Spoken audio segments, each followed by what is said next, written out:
말씀 보시겠습니다. 우리 수보에 기록된 대로 마태복음 16장 22절부터 23절, 마태복음 6장 22절부터 23절입니다.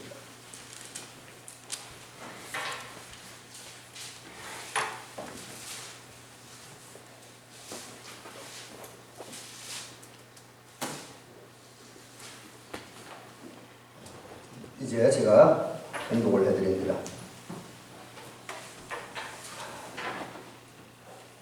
눈은 몸의 등불이니 그러므로 내 눈이 성하면 온 몸이 밝을 것이요 눈이 나쁘면 온 몸이 어두울 것이니 그러므로 내게 있는 빛이 어두우면 그 어두움이 얼마나 더하겠느냐. 아멘.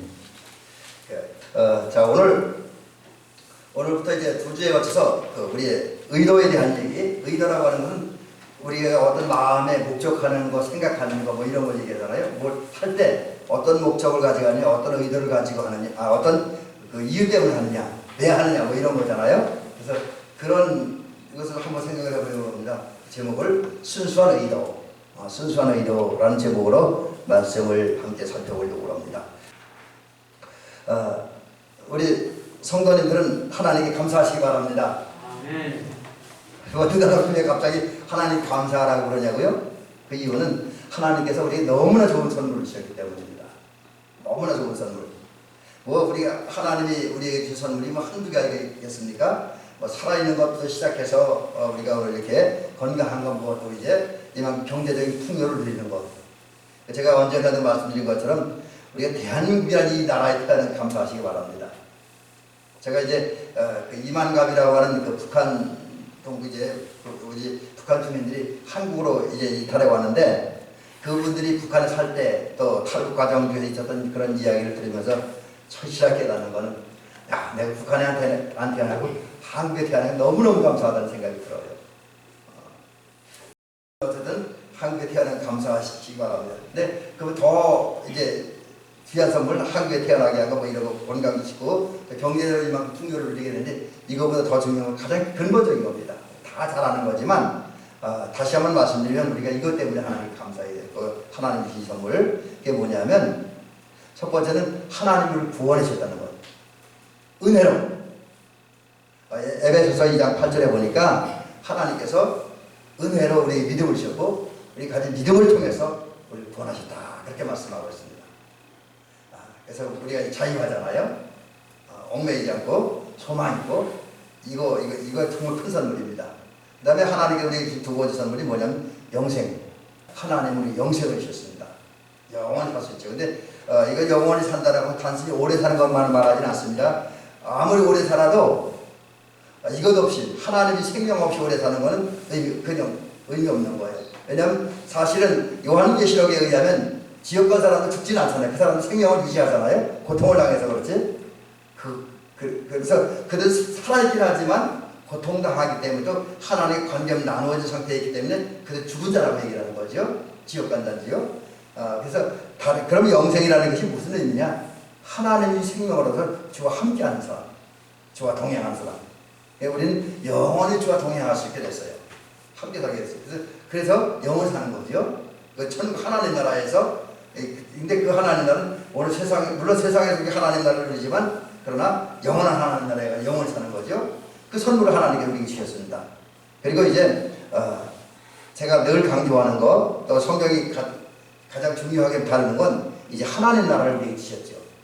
그러면 하나님 나라, 이거 다시 한번 말씀드리면, 제가 자주 말씀드리는데, 하나님 나라에 대해서 여러분 우리가 가지고 있는 전통적인 생각이기 때문에 하나님 나라에 잘못된 이해를 가질까 해서 자꾸 이걸 강조를 해드립니다. 우리가 보통 하나님 나라 하면은 그 전에 우리 어른들이 그렇게 가르쳤어요.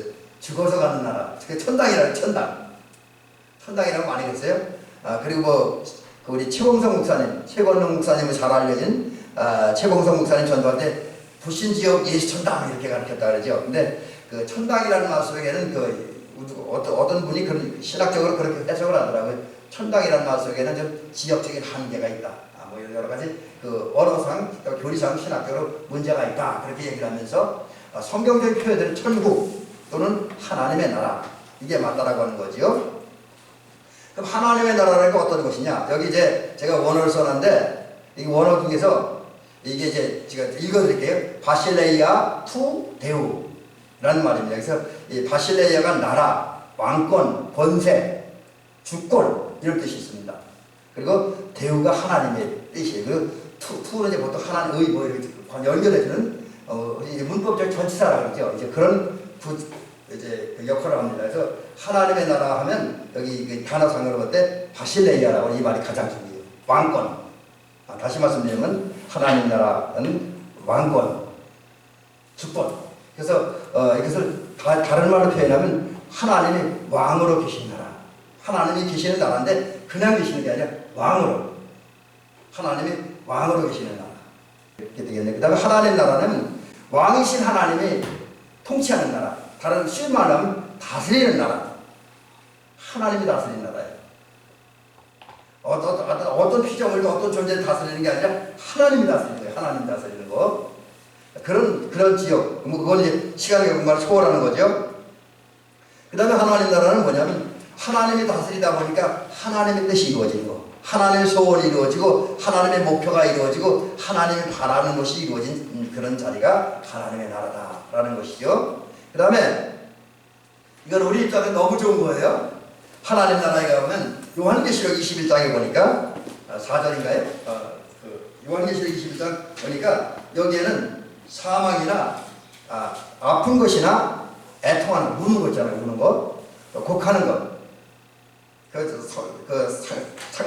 계시록에는 애통과 곡하는 것을 따로 구분해놨네요. 근데 그 크게 보면 애통하니나 곡하는 것이랑 똑같은 의미, 운다는 의미는 똑같은 건데 애통하고 곡하는 걸 따로 구분해놨습니다. 그 이유 제가 지금 말씀드리지 않을게요. 어쨌든 그것이 없고, 그 다음에 우리 저기 교회 지금 현수막에도 걸려 있는 것처럼 우리 교회 표에 상징하는 말씀처럼 하나님의 나라는 성령 안에서 의와 평강과 기쁨이 충만한 나라. 또 이제 여기 제가 자막에 올려놓지 않았습니다만 그 찬송가 438장에 보니까 주 예수와 동행하니 그 어디나 하늘나라.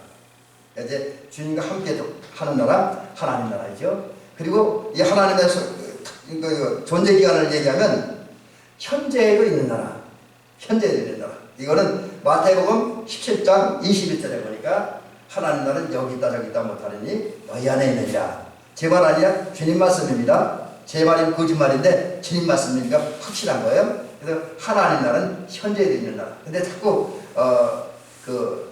사람들이 심지어 예수 믿는다고 하면 요 부분을 자꾸 좀 잃어버리는 거예요. 많은 순간 하나님 나라는 죽은 다음에 가는 나라만 자꾸 생각을 하는 것 같아요. 물론 이제 내세에 장차 이루어지는 나라는 완전하긴 하지요. 이제 하나님 나라 자체가 문제가 아니라 우리 인간의 문제가 있기 때문에 그렇게 얘기하는 거죠. 근데 어쨌든 성경에 의하면 사람들 생각과 다르게 하나님 나라는 너희 안에 있다. 이게 사도 바울의 얘기도 아니고 베드로의 얘기도 아니고 예수님 직접 말씀하신 거예요. 그게 진리죠. 그 다음에 이제 요한계시록의 표현대로 하나님은 장차 이루어진 나라. 이제 우리가 죽은 다음에 가는 나라이기도 하고 뿐만 아니라 이제 예수님이 재림에 오셔서 마귀를 무적에서 던져 넣고 그리고 나서 완성될 하나님 나라. 그래서 우리가 보통 그 요한계시록 표현대로 새하늘과 새 땅이죠. 바로 하나님 나라가 이런 나라이죠. 이 나라가 너무 아름답고 좋아서 많은 사람들, 많은 전화 가서 모든 그리스도인이 찾기를 원했던 나라, 발견하기를 원한 나라이죠. 이건 전화라고 그냥 마찬가지죠. 그리고 모든 사람들이, 모든 그리스도인들이 보기 원했던 나라. 그래서 우리가 성경적인 표현대로 하면 우리의 아브라함이 간 나라, 그죠? 아브라함은 갔죠 이미. 근데 아브라함도 세상에서 그 나라를 보기로 했고, 그래서 마지막에 갔습니다. 그리고 교회 서석에 보면 우리가 칼빈이라든지 루터라든지 우리 감리교회 시작해서 웨슬레 목사님 이분들이 간절히 보기로 했고, 우리 한국에서는 저 높은 곳을 향하여라는 영화의 주인공이었던 주기철 목사님이 또 소장한 목사님이라든지 우리 감리교회에 보면 오래 살지를 못했고 심지어 좀 타교단으로부터 좀 이단 정죄도 많이 받았어요. 왜냐하면 그분이 주장한 그분이 펼쳤던 성령운동이 또 그분이 주장했던 교리들이 너무나 획기적이었다 보니까 이 보수적인 교단은 이해를 못했고 이영도 목사님을 가르쳐 이제 그 이단이라고까지 얘기했어요.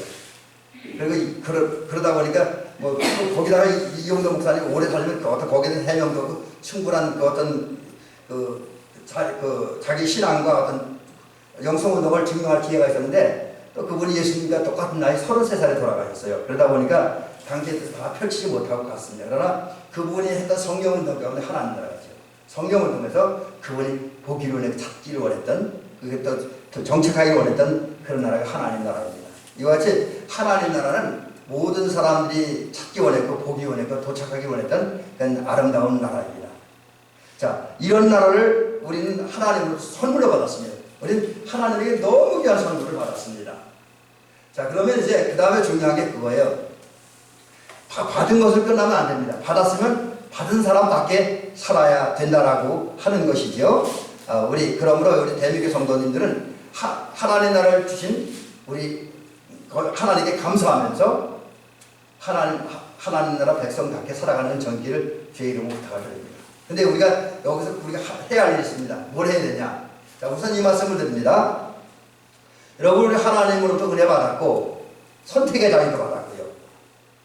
또 선택하게 행하면 이루어지는 결과도 보장받았습니다. 그래서 우리 그러다 보니까 우리는 무엇이든 할 수 있어요. 내가 원하는 것, 내가 바라는 것 무엇이든 할 수 있습니다. 근데 신앙적인 얘기를 좀 노골적으로 얘기를 하면 우리가 주일날 교회 나올 수 있을까 안 나올 수 있을까 내가 할 수 있어요. 내 마음대로 할 수 있어요. 그죠? 또 우리가 직업적으로 농사를 지을 수도 있고 아니면 사업을 할 수 있고 내 마음대로 할 수 있어요. 또 이제 삶의 상황 가운데 부딪히는 일 가운데 하나가 승진하면 화도 낼 수 있고 욕도 왔었어요. 그건 할 수도 있고 안 할 수도 있어요. 내 마음이야. 그죠? 근데 그래서 무엇이든 할 수 있다는 거죠. 근데 중요한 게 있어요. 주님께서 사도 바울을 통해서 우리에게 주신 말씀이 아주 중요한 말씀이 있는데 이런 말씀입니다. 모든 것이 가하나 모든 것이 유익하는 것이 아니요 모든 것이 가하나 모든 것이 덕을 세우는 것이 아니니. 여러분, 하나님 나라 선물로 받고 그래서 하나님 나라 백성들은 우리는 무엇이 할 수 있어요. 내가 원하는 다 할 수 있습니다. 어떤 것이 할 수 있어요. 그러나 중요한 건 내가 한 모든 일들이 다 유익하고 다 덕을 세우는 게 아니라는 거지. 이걸 오늘 지금 하나님 나라에 대한 얘기 좀 하고 있으니까 하나님 나라 백성의 입장에서 이해한다면 하나님 나라를 받은 우리들은 선물을 받은 우리들은 무엇이든 할 수 있어요. 그러나 내가 했던 일들이 하나님 나라 백성으로 살아가는 유익한 일도 있고 유익하지 않은 일도 있다고 하는 거죠. 또 그냥 내 개인적으로 내가 은혜 받고 복 받는 데 있어서 유익한 일도 있고 유익하지 않은 일도 있다는 거죠. 또 다른 사람 앞에는 내가 한 말과 행위가 덕이 되는 것도 있지만 덕이 안 되는 것도 있다고 하는 거죠. 자, 그렇다면 이것은 뭘 얘기해 줍니까? 우리가 하나님 나라 백성으로 살다 보면 해야 할 일이 있고 하지 말아야 할 일이 있습니다. 모든 일을 할 수 있지만 그럼에도 불구하고 내가 해야 할 일이 있고 하지 말아야 할 일이 있습니다. 자, 그렇다고 한다면 해야 할 일 가운데 우리가 무슨 일을 해야 되냐면 먼저 선택해야 돼요. 선택. 우리는 무언가를 분명하게 선택을 해야 됩니다. 사실 선택한다는 건 쉬운 건 아닙니다. 그러나 동시에 우리가 무언가를 선택할 수 있다는 사실도 감사해야 돼요. 우리가 노예가 아니기 때문에. 우리 자유한 사람이기 때문에 자유롭게 내가 선택을 할 수 있습니다. 그러니까 물론 조금 전에 말씀드린 것처럼 성경이 증언하는 것처럼 모든 것이 다 유익하고 모든 것이 다 덕이 되는 건 아니야. 반대로 덕이 되는 것도 있고 유익한 것도 있어요. 그럼에도 불구하고 우리는 무언가를 선택해야 됩니다. 자, 그러면 우리는 무엇을 선택해야 됩니까? 오늘 그 사실 주님은 여호수아서를 통해서 이렇게 우리에게 들려주고 있어요. 이거 여호수아 24장 15절입니다. 여호와를 섬기는 것이 너희에게 좋지 않게 보이거든 너희 조상들이 강 저쪽에서 섬기던 신들이든지 또는 너희가 거주하는 땅에 있는 아모리 족속의 신들이든지 너희가 오늘 섬기지 않겠다. 여러분, 오늘 주님은 이 말씀을 선택을 강조하고 있어요. 우리가 섬겨야 할 신, 우리가 믿어야 할 신, 그것을 선택하라는 거죠. 그래서 주님은 오늘 본문을 통해서 분명히 선포하고 있어요. 너희들은 하나님 나라를 선물로 받은 너희들은 그래서 하나님 생명을 소유하고 의와 평강과 희락을 누리면서 행복하게 사는 너 당신들은 하나님 섬길 것이냐 우상을 섬길 것이냐 분명하게 선택하라는 거예요. 여러분 오늘 하나님 나라 선물로 받은 우리들 무엇인지 할 수 있습니다. 우리 중에 어떤 분들은 우상을 선택할 수도 있어요. 그러나 유익하지 않습니다. 하나님 나라 백성인데 필요한 그것을 선택하기 바랍니다. 이따가가 아닙니다. 지금입니다. 여러분 제가 요즘 가끔 느끼는 게 지금이라는 것을 많이 느낍니다. 지금 당장. 왜냐하면 많은 경우 조금 있다가 조금 더 있다가 하다가 이것도 저것도 보니까 그냥 세월만 낭비할 때가 꽤나 많이 있더라고요. 그리고 또 조금 있다가 미리다가 실수하는 때가 꽤나 많이 있더라고요. 그런 제가 실수 요즘 많이 범합니다. 그러므로 오늘 지금 우리 선택을 해야 돼. 지혜로운 선택을 해야 돼요. 그럼 지혜로운 선택을 했는데 그 지혜로운 선택을 하기 위해서 어떻게 했냐? 예수님이 지혜로운 선택을 하는 방법을 제시해 주고 있어요. 그게 뭐냐면 누구든지 나의 이 말을 듣고 행하는 자는 그 집을 반석에 지은 지혜로운 사람 같으리니. 여러분 우리가 지혜로운 선택을 하는 방법은 뭐냐면 하나님의 말씀을 듣는 거예요. 예수님의 말씀을 듣는 겁니다. 그리고 그 말씀에 순종하는 거예요.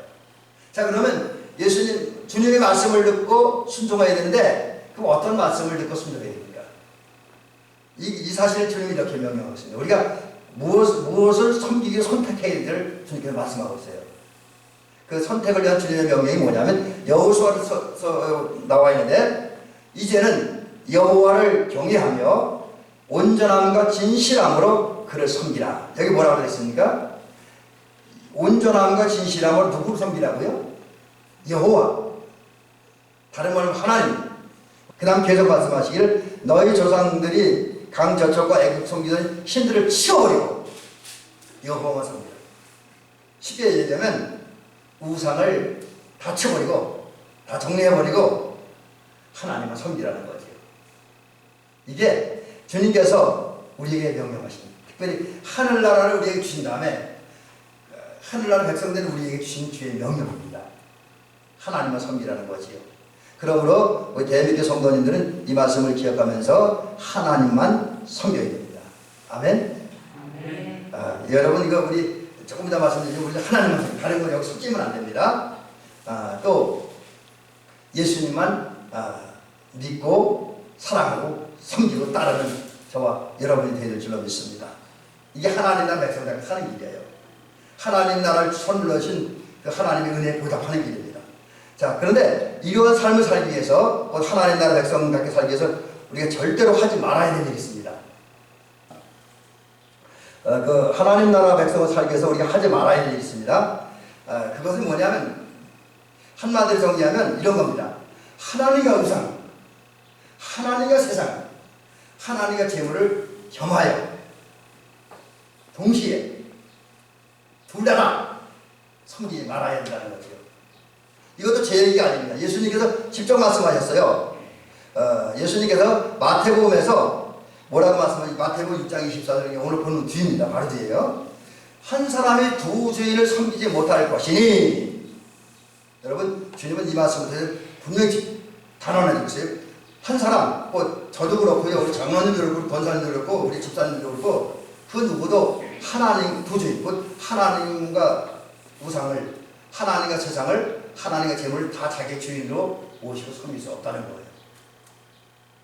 그 다음에 또 이어지죠. 너희가 하나님과 재물을 겸하여 섬기지 못하느니라. 두 개 동시에 못 섬긴다는 거예요. 분명히 말씀합니다. 주님은 우리는 두 주인을 섬길 수 없다.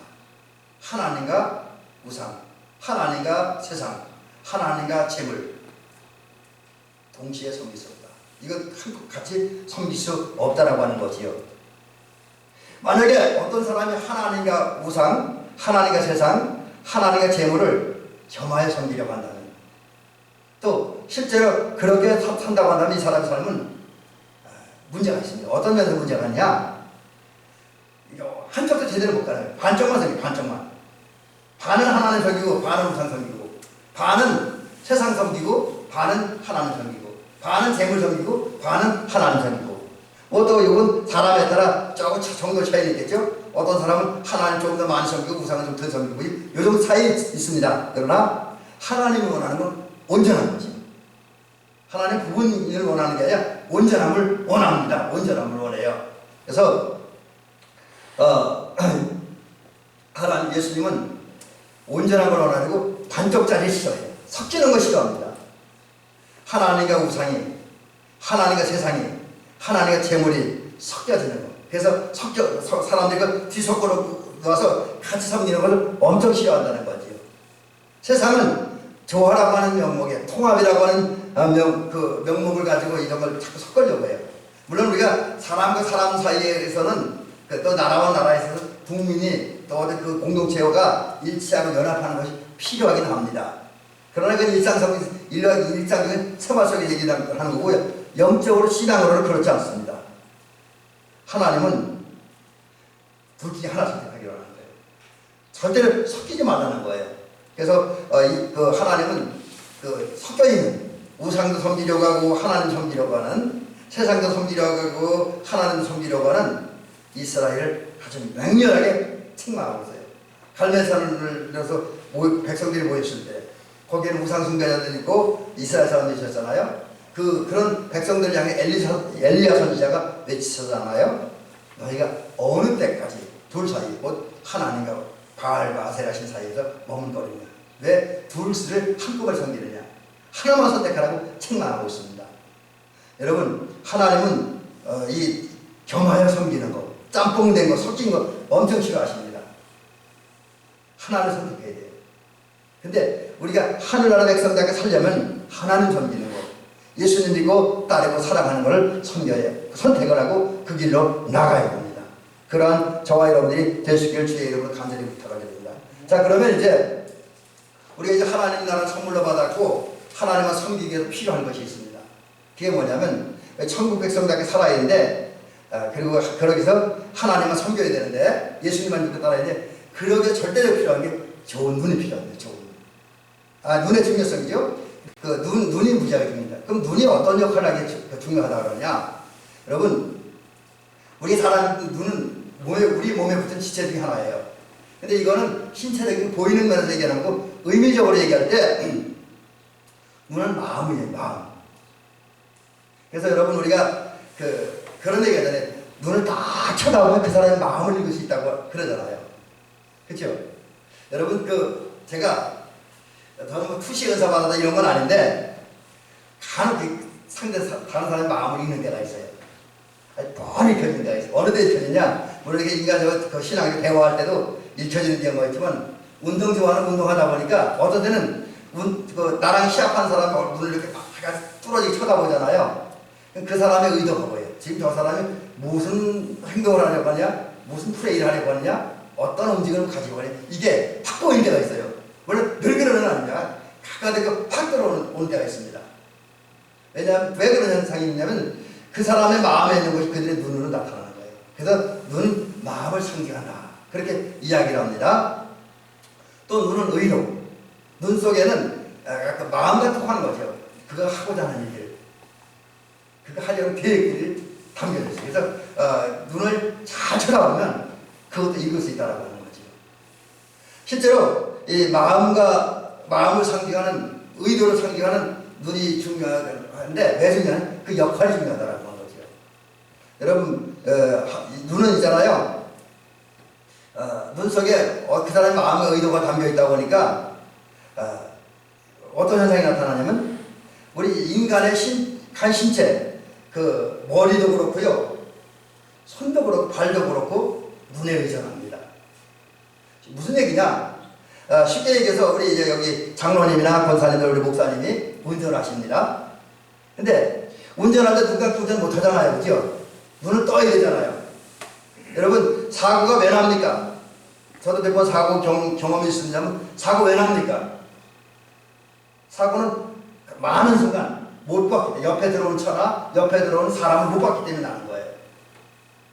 물론 보고도 거리 측정을 잘못해서 감각이 나는 경우도 있지만, 대부분은 보지 못해 나는 경우도 꽤 많습니다. 며칠 전인가요?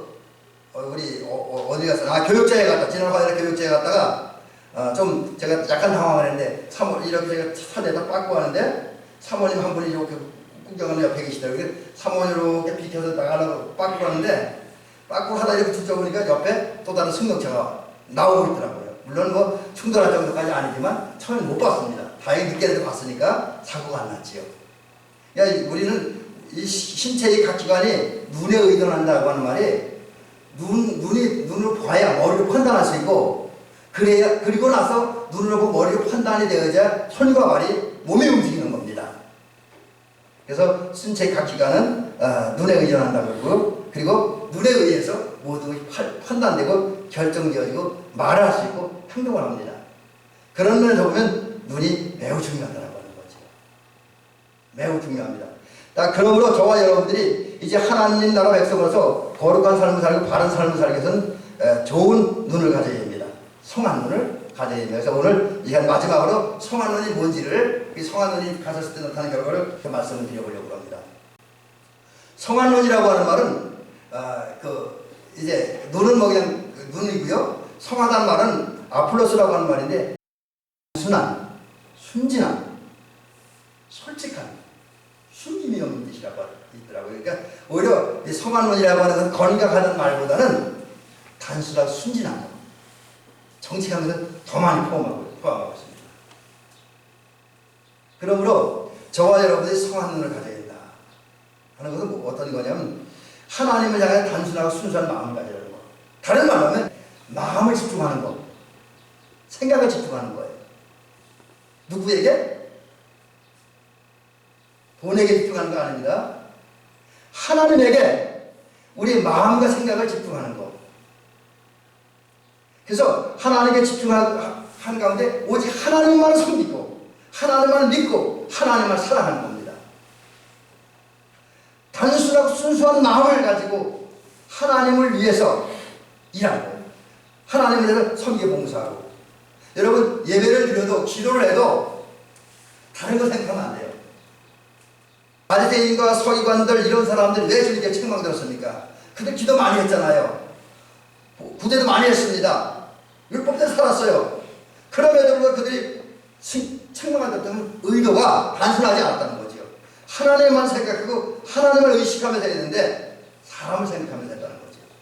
사람 평가, 사람의 존중, 자기 권력, 자기 명예, 인기를 생각하면서 기도했다는데 문제가 있습니다. 우리가 뭘 하든지 하나님만 생각하고 하는 것이 순수한 의도입니다. 자, 그리고 이렇게 우리가 하나님께 집중해서 하나님만 생각하고 하나님을 바라는 마음으로 무언가를 할 때에 어떤 말을 할 때 나타나는 결과가 뭐냐? 여기 보니까 내 눈이 성하면 온 몸이 밝을 것이고 그랬습니다. 온 몸이라고 하는 것은 이 말을 보니까 우리 전부예요. 여기가 좀 어려운 말 전인격이라고 했더라고요. 전인격은 우리 전부라는 거예요. 우리 말, 우리 생각, 우리 마음, 우리 삶, 우리 생명 모두 전부가 우리 내게는 전부가 온 몸입니다. 근데 성화는 뭐 단순하고 순수한 마음과 의도를 가지고 살아갈 때에 눈이 밝아진다는 거죠.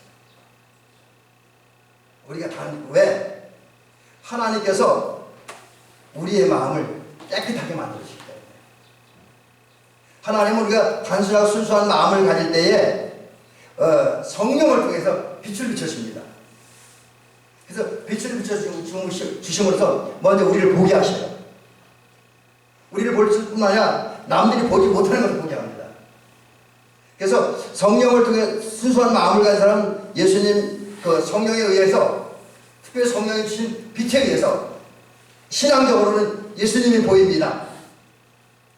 하나님 나라가 뭐예요? 또한 이 단순한 의도와 순수한 마음을 가지고 살아가는 사람들에게는 그 자신 안에 있는 어둠과 의심이 사라집니다. 복잡하고 까다로운 마음도 사라져요. 이기심도 사라집니다. 오히려 주님이 주신 기쁨과 행복으로 충만해집니다. 여러분, 성령의 빛에 의해서 성령의 비치는 빛을 통해서 예수님이 보이고 하나님 나라가 보이고 그 자신의 의심과 불안과 공포가 사라지고 평화와 기쁨으로 충만하고 뭐 이런 것들이 마음이 순수해졌을 때 또 순수한 마음을 가지고 단순한 의도를 가지고 순수한 의도를 가지고 살아갈 때 나타나는 결과라고 하는 것이죠. 여러분 이 사실을 기억하면서 우리 대한민국 성도님들은 순수해질 수 있기를 주의 이름으로 간절히 부탁드립니다. 성화는 단순하고 순수한 마음을, 특별히 하나님 앞에서 단순하고 순수한 순진한 그런 마음을 품으시기 바랍니다. 그 마음을 가지고 저와 여러분은 오직 하나님께만 집중하고 하는, 하나님께 집중하는 가운데 하나님을 기쁘게 해드리는 마음으로 기도도 하고 예배도 드리고 또 뭐 심지어 책을 읽다 보니까 뭐 동네 나가서 누가 오라 그래도 게임을 해도 하나님만 생각하고 하라고 그러더라고요. 그러면 이 순수한 마음을 가진 또 순수한 의도를 가진 자에게 주어지는 하나님 나라라고 하는 그것이 보이고 예수가 보이는 복을 받게 될 줄로 믿습니다. 이 길을 주님의 이름으로 축원합니다. 어느 날 문득 당신이 찾아온 푸르른 저 숲속에 평온하게 쉴 수 있는 곳을 찾아 당신이 지나온 이 거리는 언제나 낯설게 느껴 그 어디에도 평화 없네 참 평화 없네 그렇지만 당신의 앞에 펼쳐진 주님의 숲에 지친 당신이 찾아온다면 숲은 두 팔을 벌려 그렇게도 힘들어했던 당신의 지친 어깨가 이젠 쉬도록 편히 쉬도록 여기 주님의 숲에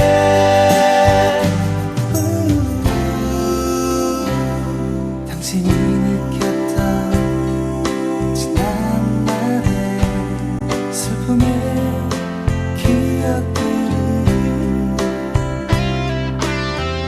생각하고 잊어버리고 또 생각하네 그렇지만 당신의 앞에 펼쳐진 주님의 숲에 지친 당신이 찾아온다면 숲은 두 팔을 벌려 그렇게도 힘들어했던 당신의 지친 어깨가 이젠 쉬도록 편히 쉬도록 여기 주님의 숲에